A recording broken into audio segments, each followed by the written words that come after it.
لا ما عاد يرعبني ظلم يهددني لا شيء أخسره لا لا مهما يطول الدرب فالحق معه.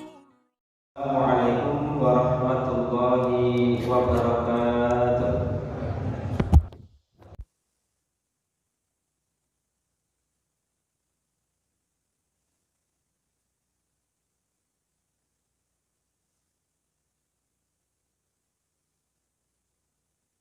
Alhamdulillah alladzi bi ni'matihi tatimmus shalihat.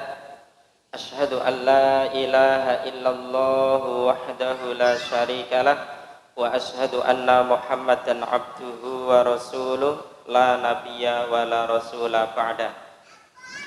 Allahumma salli ala Muhammad wa ala ali Muhammad kama sallaita ala Ibrahim wa ala ali Ibrahim innaka Hamidum Majid.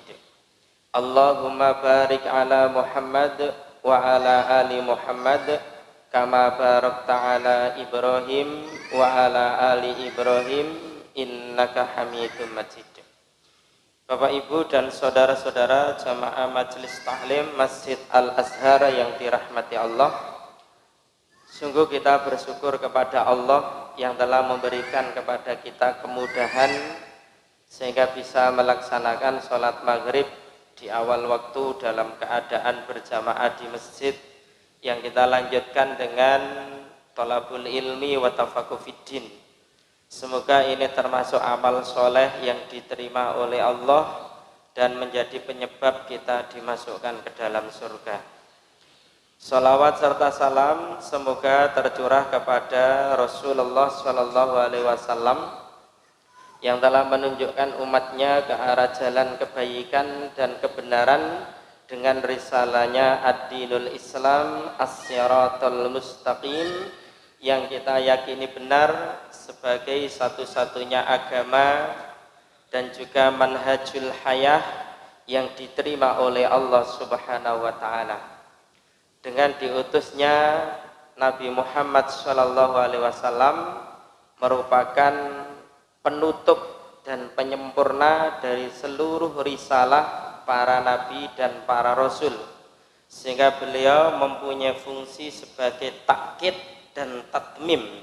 Takkid itu penguat, yakni penguat risalah-risalah nabi-nabi dan rasul-rasul sebelumnya, sedangkan tatmim adalah penyempurna dari risalah yang dibawa oleh seluruh para nabi dan seluruh para rasul, bahwa yang disepakati oleh para ulama berdasarkan banyak dalil Quran maupun hadis Nabi, agama para nabi dan para rasul itu satu, yaitu Islam. Sehingga semoga kita hidup dalam kondisi Islam dan kita diwafatkan oleh Allah juga dalam kondisi Islam. Allahumma amin. Bapak Ibu yang dirahmati Allah, sebagai kelanjutan dari kaidah ilmiah beriman kepada Allah dengan segala rukun-rukunnya, ataupun juga beriman kepada seluruh rukun-rukun iman, kita sudah menyelesaikan dua kaidah ilmiah.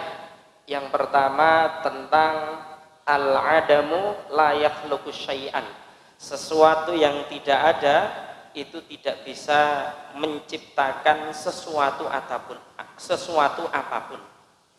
Sedangkan kaidah yang kedua adalah atafakkuru fil masnu' yadullu ala ba'di sifatis syani', yakni merenung, berpikir, bertafakur terhadap berbagai macam hasil karya atau berbagai macam ciptaan, itu akan menunjukkan kepada sebagian sifat-sifat pencipta dari karya-karya tersebut.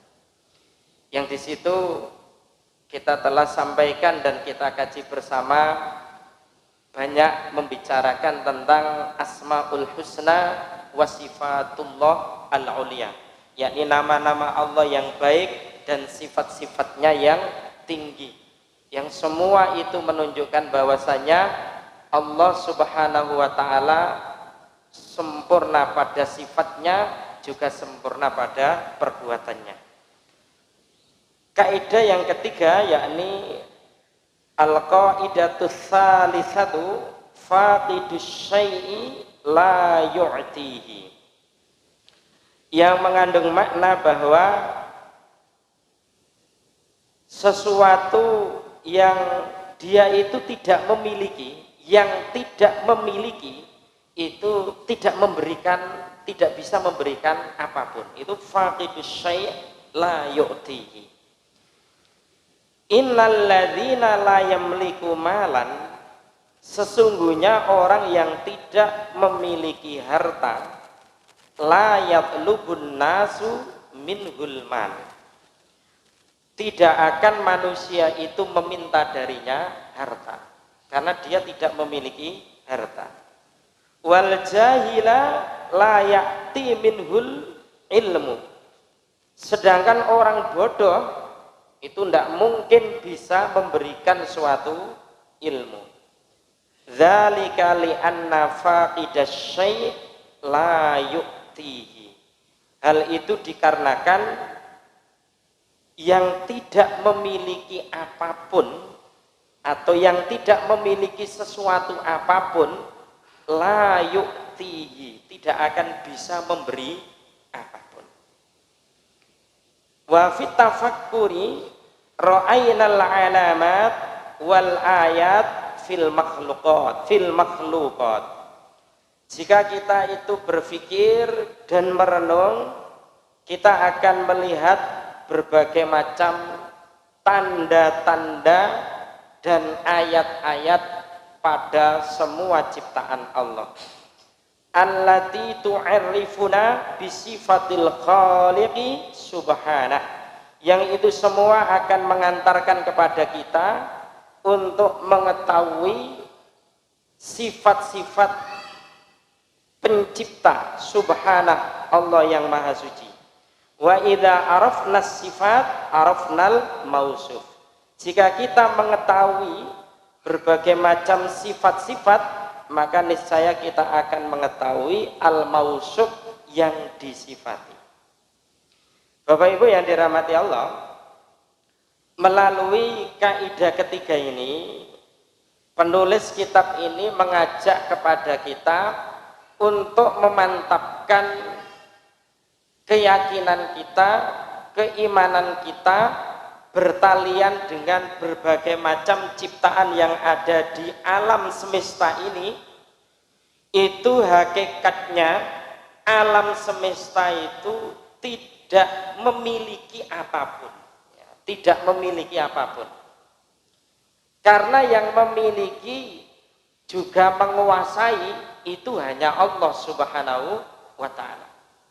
Maka kaidah faqidus syai' la yu'tihi, kalau kita tarik pada kebiasaan kita, yang paling dekat itu adalah memantapkan satu zikir yang selalu kita baca di setiap habis sholat wajib. Apa itu?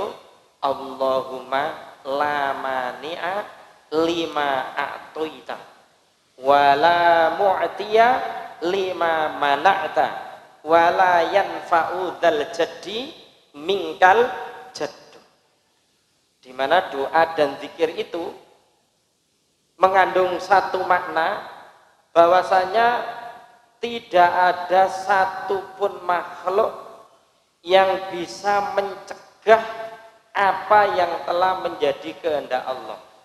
Kalau Allah itu berkehendak memberi kita, meskipun seluruh makhluk dari segala penjuru dunia berkumpul untuk kemudian maunya itu menghentikan supaya kita tidak mendapatkan sesuatu itu, maka yang terjadi adalah kehendak Allah.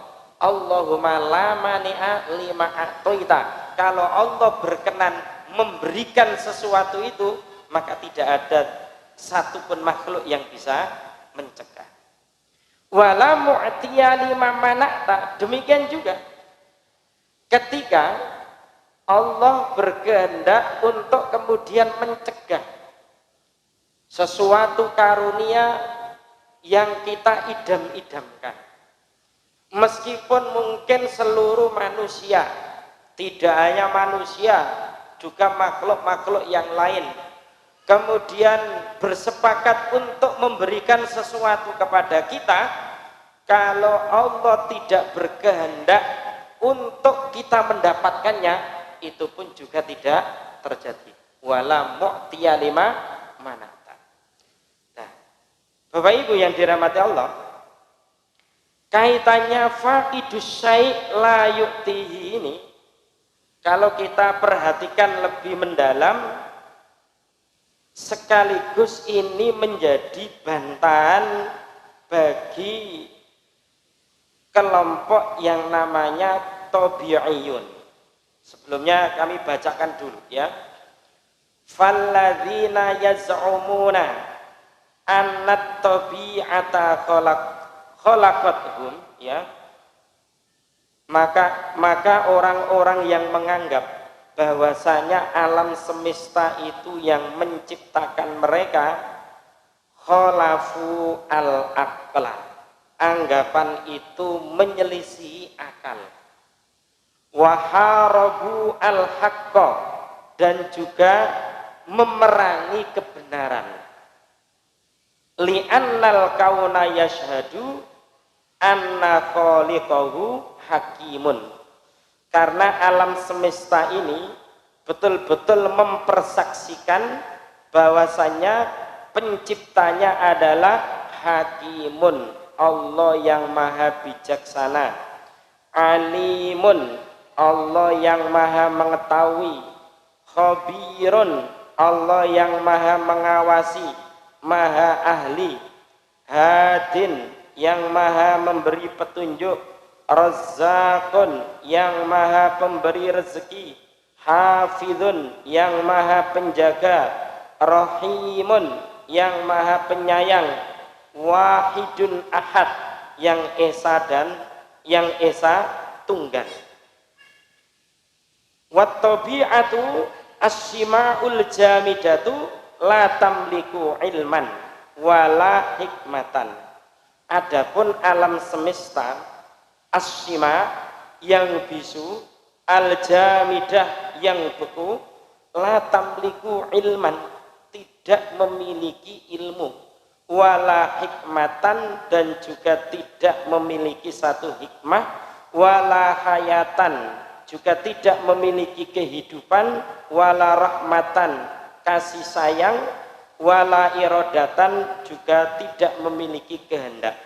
Fakaifa dhannal jahiluna hadzal dhann, ya, bagaimana mungkin orang-orang bodoh itu mempunyai persangkaan seperti persangkaan ini. Wa faqidus syai' la yu'tihi, ya, bahwasanya yang tidak memiliki sesuatu itu tidak akan bisa memberi apapun. Bapak Ibu yang dirahmati Allah, sebagai syarah atau penjelasannya, kalau kita skemakan ini begini.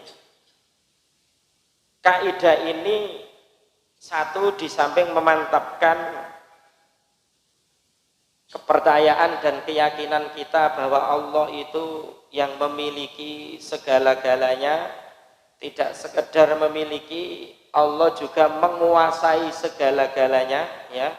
Soalnya dalam kehidupan sosial ada kalanya manusia itu hanya sekedar memiliki tapi tidak menguasai. Ada yang menguasai tapi tidak memiliki. Seperti kita ini, bangsa Indonesia ini punya emas di Timika. Saya pernah punya murid tinggal di Timika, cerita ke saya, Ustadz, gunung emas yang ada di Timika itu saya pernah ngukur pakai sepeda motor, ya, dengan kecepatan yang sangat biasa, itu panjangnya itu dari Tuban sampai Gresik. Itu gunung emas milik kita, Pak, milik bangsa Indonesia, tapi kita tidak menguasai. Siapa yang menguasai? Siapa Pak? Saya menguasai. Siapa yang menguasai? Asing, ya. Guru saya pernah bilang, ya, kekayaan yang ada di Indonesia ini kalau dikelola secara benar, misalnya kamu dengan 7 keturunanmu turu tok, ya, iku jek iso mangan. Mestinya kamu itu bisa sekolah dari TK sampai doktor itu bisa gratis, bahkan diberi uang saku nek dikelola secara benar. Dan ternyata menurut para ahli Islam Bapak Ibu, sumber-sumber kekayaan alam itu banyak diberikan oleh Allah kepada negeri-negeri yang penghuni negeri itu adalah mayoritas muslim. Hanya saja untuk kasus di Indonesia, orang Indonesia memang memiliki tapi nampaknya tidak menguasai. Beda dengan Allah. Allah itu memiliki, Allah juga menguasai. Bapak Ibu sering baca ayat Quran, lillahi mulkus samawati wal armili, Allah segala kerajaan yang ada di langit dan segala kerajaan yang ada di bumi. Yang memiliki, yang menguasai. Allahumma la mani'a lima a'taita wa la mu'tiya lima mana'ta wa la yanfa'u dzal jaddi mingal jaddi. Nah, sisi lain dari kaidah faqidus syai' la yu'tihi ini sesungguhnya bantahan terhadap kaum tabi'iyun. Kaum tabi'iyun itu apa? Kaum tabi'iyun itu neonaturalis. Neonaturalis. Di sini disebut tabi'iyun, kaum naturalis. Suatu kaum yang sebenarnya itu intinya ateis, tidak percaya Tuhan. Dia mempunyai satu keyakinan bahwasanya alam semesta ini yang menciptakan para makhluk. Ya. Jadi kita manusia ini dan segala hewan, tumbuh-tumbuhan itu yang menciptakan adalah langit, bumi, kemudian planet-planet, matahari dan lain sebagainya. Sehingga untuk kaum tabi'iyun atau neonaturalis ini pendek kata, mereka sesungguhnya adalah mulhid, ya, mulhidun, orang-orang yang tidak percaya kepada eksistensi Tuhan. Mereka mempunyai keyakinan alam semesta yang menciptakan mereka, bukan Allah Subhanahu wa ta'ala. Atau seandainya mereka itu punya keyakinan Tuhan yang menciptakan, setelah itu kemudian istirahat, sehingga Tuhan tidak mengerti kejadian-kejadian yang sifatnya rinci. Yang diketahui Tuhan hanya kejadian-kejadian yang sifatnya global. Ini termasuk akidah tabi'iyah, yakni kaum naturalis. Kaum naturalis. Dan ternyata Bapak Ibu, tidak hanya zaman saat ini orang-orang itu kemudian ada sebagian orang yang tidak percaya agama, tidak percaya Tuhan. Bahkan sejak zamannya Abu Hanifah, sedangkan Abu Hanifah ini termasuk generasi tabi'in.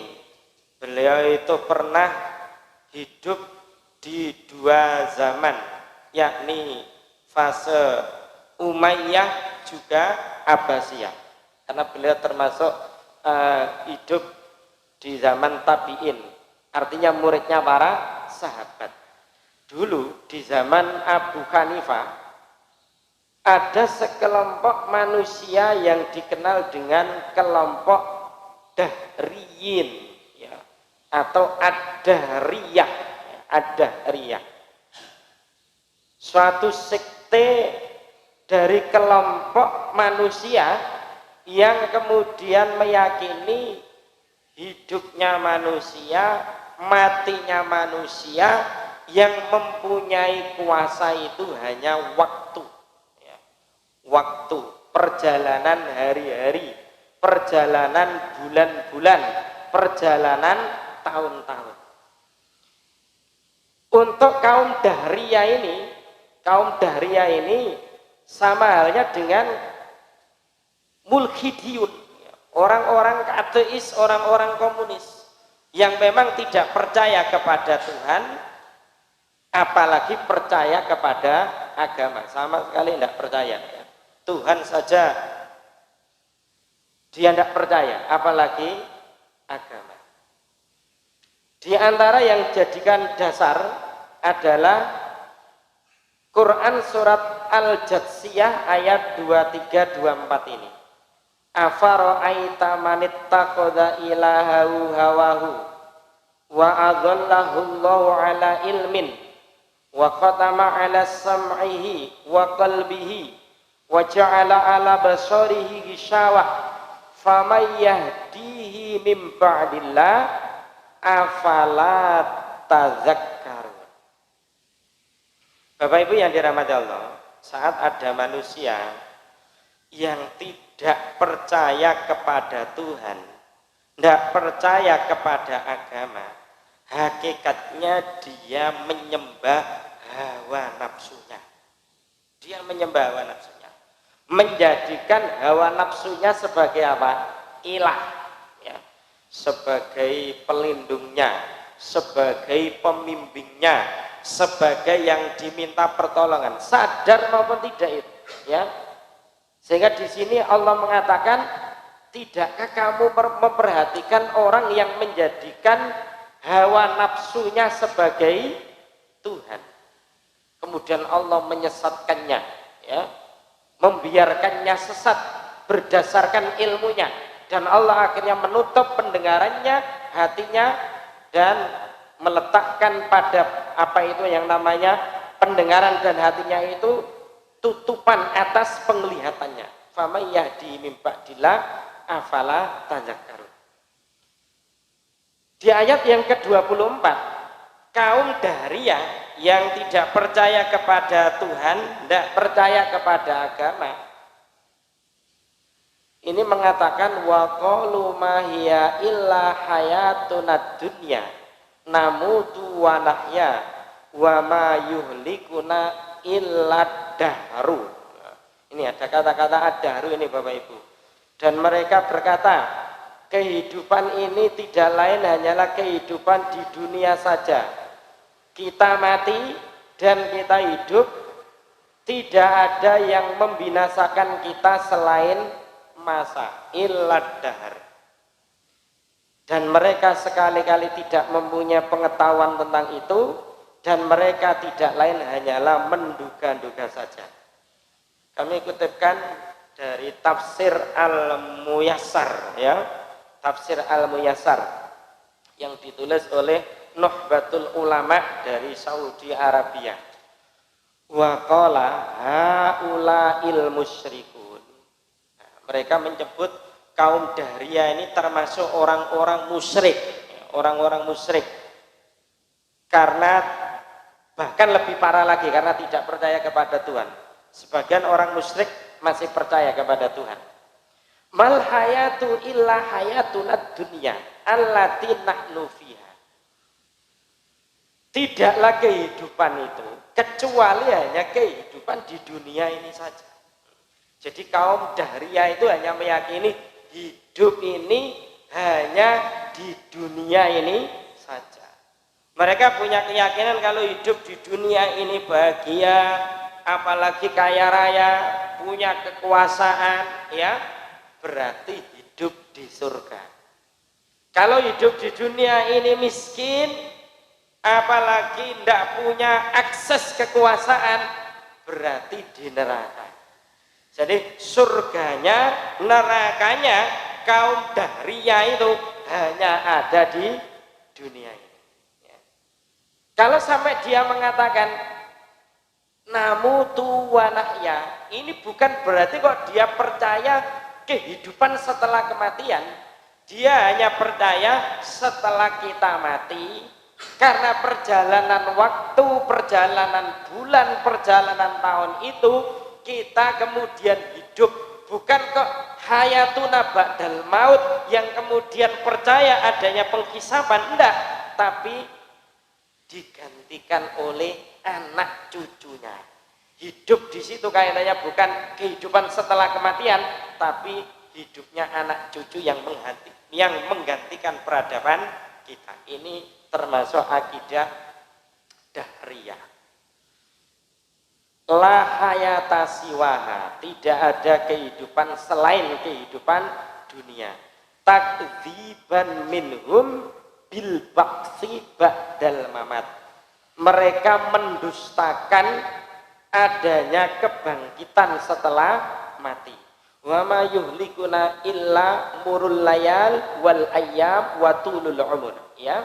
Dan tidak ada yang bisa membinasakan kita menurut akidah dahriyah ini kecuali adalah perjalanan malam, hari-hari, dan perjalanan usia. Ingkaran minhum ayyakuna lahum rabbun yafnihim wa yuhlikuhum.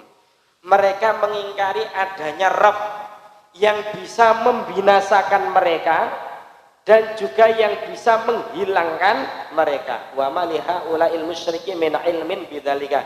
Sedangkan orang-orang musyrik itu aslinya tidak mempunyai ilmu pengetahuan sama sekali tentang masalah hal itu. Mahum illa yatakallamuna bidzanni wal wahmi wal khayal.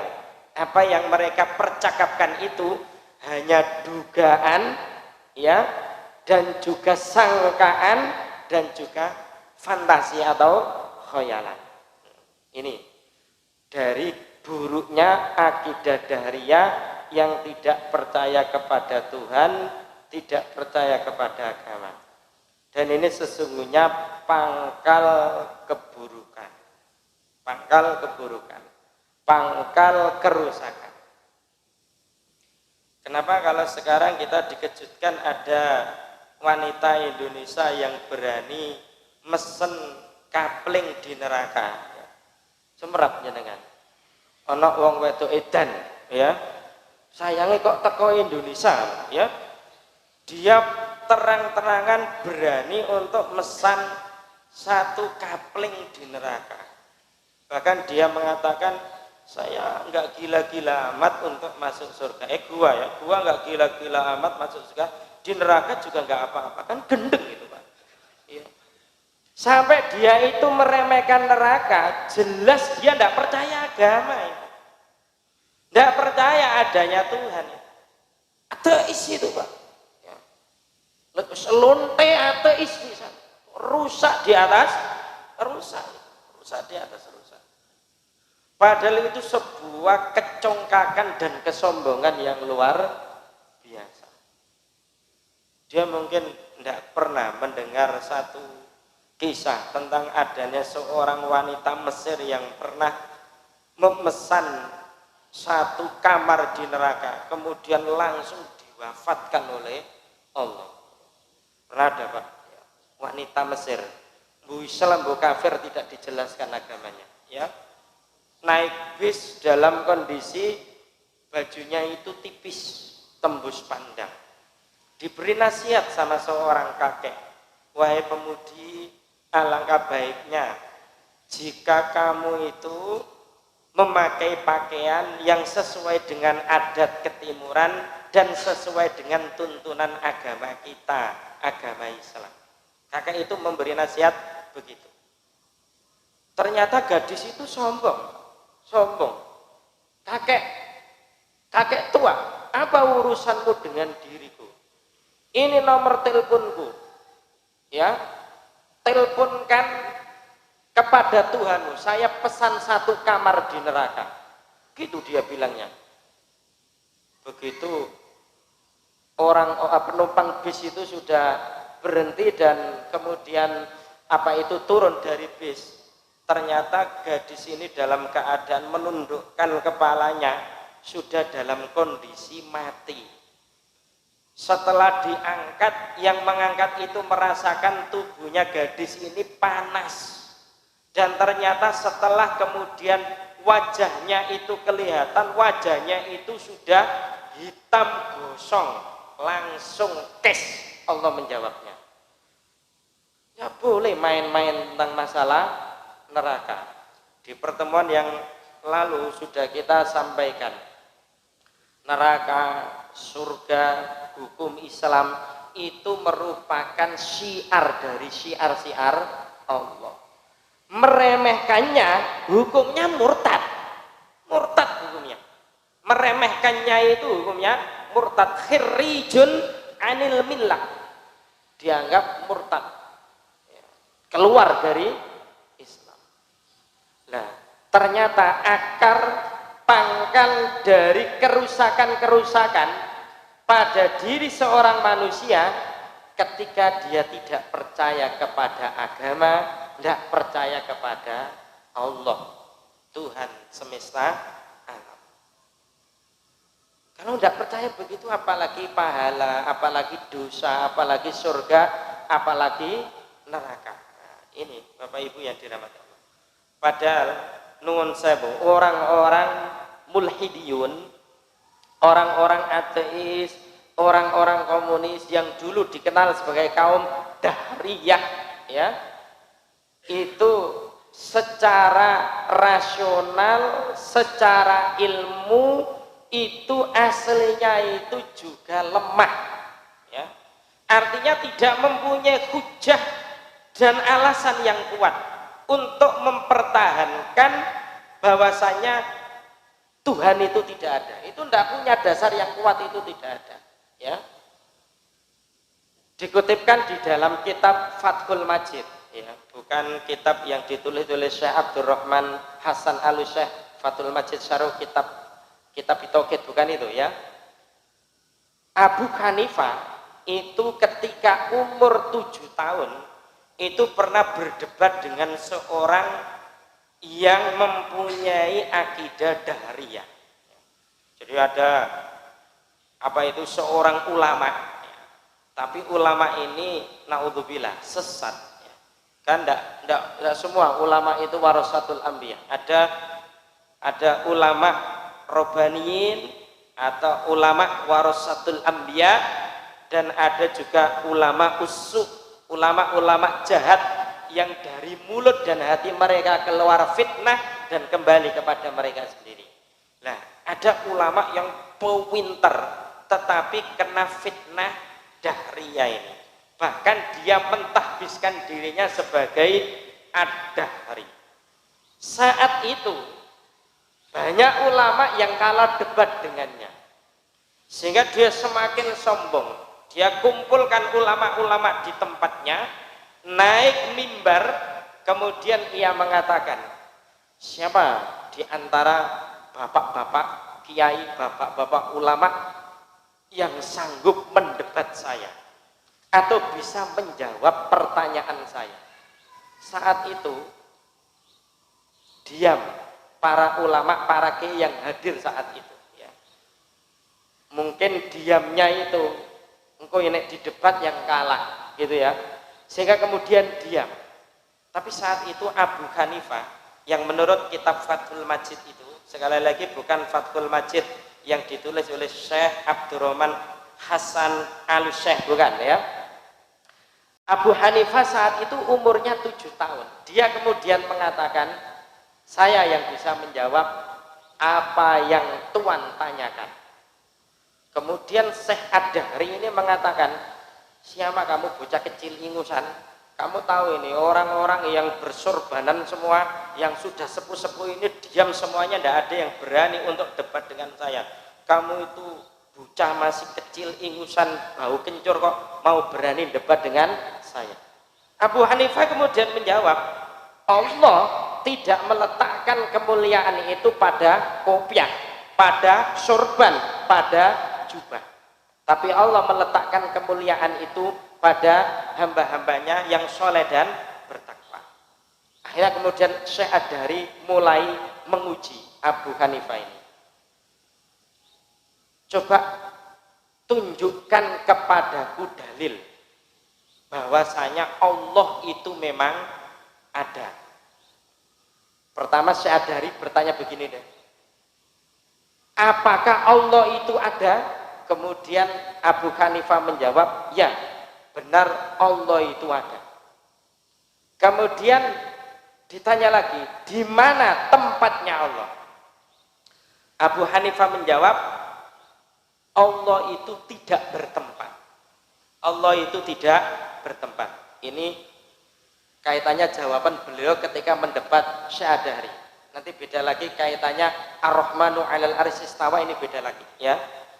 Biar tidak salah paham nanti. Soalnya ini sangat rawan kaitannya Allah bersemayam di atas arsy ini.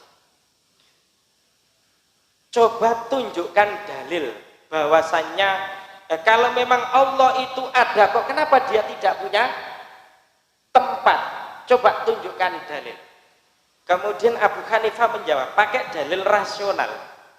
Dalilnya ada pada tubuhmu. Kamu percaya punya roh? Gitu kata Abu Hanifah. Syadari menjawab, ya saya percaya punya roh. Tapi bisa kamu tunjukkan di mana tempat roh kamu? Di kepala kamu, di dada kamu, di perut kamu, di kaki kamu? Bungkam ini Syekh Adhari. Tidak bisa menjawab, Pak. Sama ditakoki ngono iso jawab lah, Pak. Aku gak iso, ya.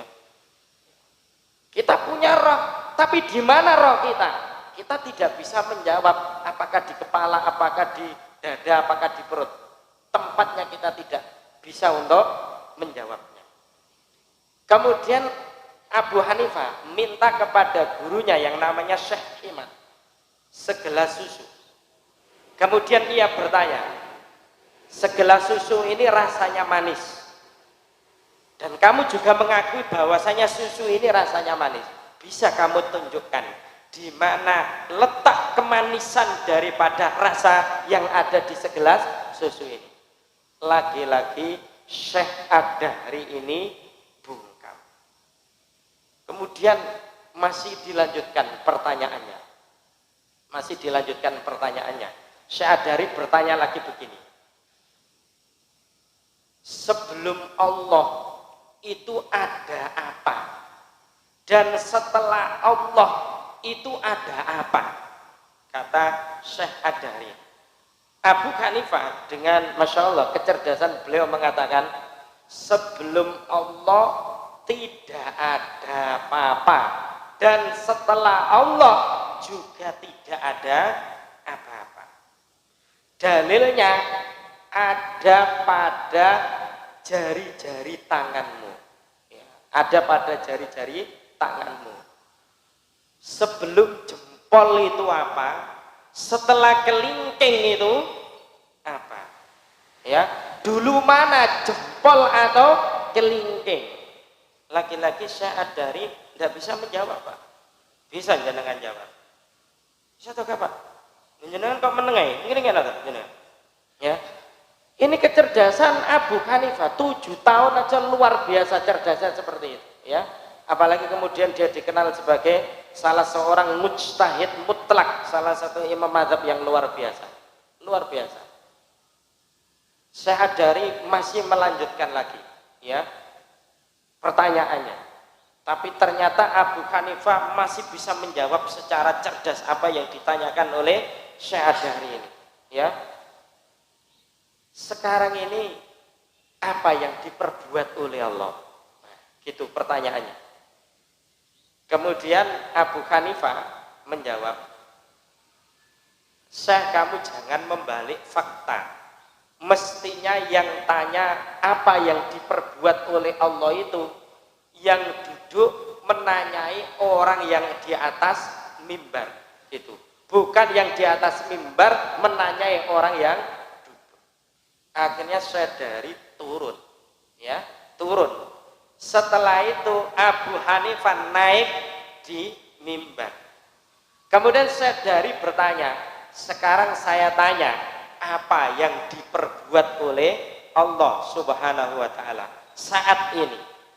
Kemudian Abu Hanifah menjawab, Allah Subhanahu wa taala menurunkan orang hina seperti dirimu dari mimbar menuju ke bawah untuk kemudian kelak kalau tidak taubat akan dicampakkan ke dalam neraka, kemudian menaikkan kebenaran seperti yang saya sampaikan.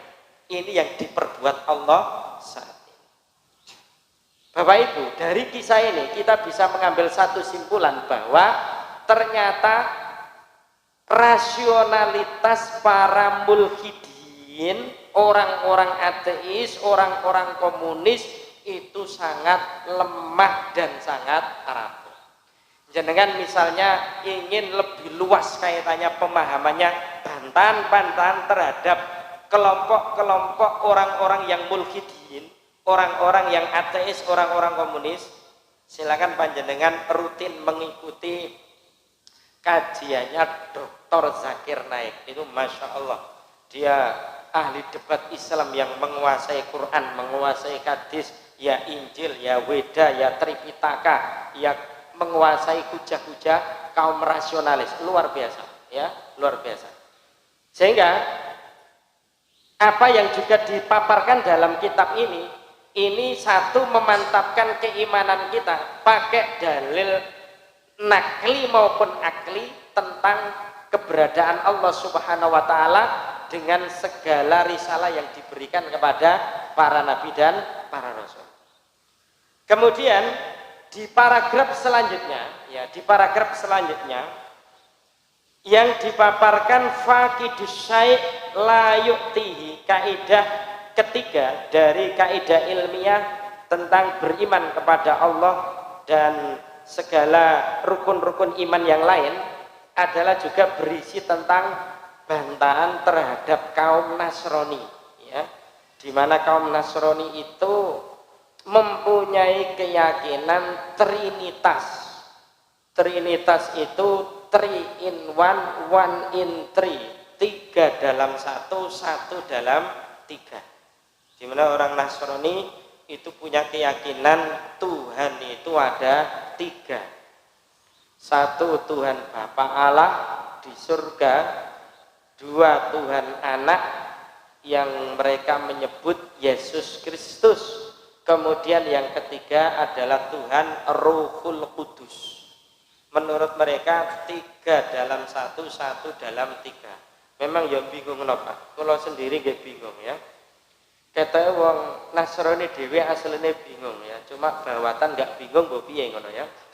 Soalnya 3 dalam 1, 3 dalam 1, 1 dalam 3. Wong katanya 3 itu ya 1, 1 itu juga 3. Kan repot itu pemahamannya. Berarti menyamakan antara sedikit dengan banyak, sedikit dengan banyak. Padahal ini kalau kita takar dan kita timbang pakai dalil Quran surat Maryam ayat 90 sampai 91, juga Quran surat Al-Ikhlas ya, dari ayat 1 sampai ayat terakhir, nanti kita akan mendapatkan satu pemahaman tentang bagaimana murkanya Allah ketika ada manusia yang kemudian menganggap bahwasanya Allah itu punya anak. Menurut penelitian dari para ahli, khususnya ahli kristolog, orang Islam yang banyak mempelajari tentang ilmu-ilmu Kristen, ya, baik Injil Perjanjian Lama maupun Injil Perjanjian Baru, itu disimpulkan bahwasanya di dalam Injil perkataan Yesus itu cuma 18%. Sisanya itu bukan perkataan Yesus.